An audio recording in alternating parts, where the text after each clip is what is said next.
Hello అండి, దేవీ నవరాత్రుల్లో 3వ రోజు ప్రసాదంగా నేను శనగ గుగ్గిళ్ళు చేసి చూపించబోతున్నాను. ఓవర్ నైట్ నానిన 1 కప్పు శనగల్ని నీళ్ళతో పాటు కుక్కర్లో వేసుకొని కాస్త ఉప్పు వేసుకొని 4-5 విజిల్స్ వచ్చే వరకు మనం స్టవ్ మీద పెట్టుకుందాము. విజిల్స్ వచ్చిన తర్వాత ఫ్లేమ్ ఆఫ్ చేసి కొంచెం సెటిల్ అయ్యాక చూడండి ఈ విధంగా కుక్ అయి ఉండాలి. మొత్తం డ్రైన్ చేసుకుందాము. డ్రైన్ చేసుకొని ఇప్పుడు ఒక బౌల్లో తగినంత ఉప్పు, కారం, చెన్నా మసాలా అంటే శనగల మసాలా దొరుకుతుంది కదా మార్కెట్లో, అది జీలకర్ర పొడి వేసుకొని మిక్స్ చేసి కొన్ని వాటర్ పోసుకుంటూ మిక్స్ చేసుకోవాలి.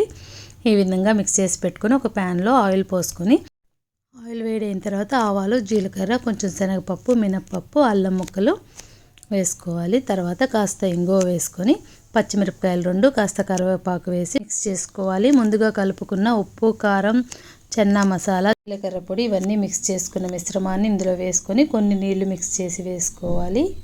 నానిన శనగల్ని ఇందులో వేసుకొని ఒకసారి తిప్పుకుందామండి. తర్వాత లిడ్ పెట్టి 1 నిమిషం తర్వాత లిడ్ ఓపెన్ చేసి కొంచెం పచ్చి కొబ్బరిని వేస్తున్నాను తురుముకొని, లేదంటే మిక్సీ పట్టైనా వేసుకోవచ్చు. ఒక 2-3 స్పూన్ల వరకు వేసుకొని కొత్తిమీర చల్లుకోవాలి. ఒక సగం నిమ్మకాయని ఇందులో పిండుకుందాం. పులుపు ఇంకా కావాలంటే ఇంకొంచెం పిండుకోవచ్చండి. బాగా మిక్స్ చేసుకొని కొబ్బరి కొంచెం మగ్గాలి కాబట్టి మరొకసారి 1 నిమిషం వరకు లిడ్ పెట్టుకుందాము. ఇలా మనం తెల్ల శనగల్ని కూడా చేసుకోవచ్చు ప్రసాదంగా. ఇలా ఒకసారి ట్రై చేయండి ఫ్రెండ్స్ ప్రసాదాన్ని. Thanks for watching.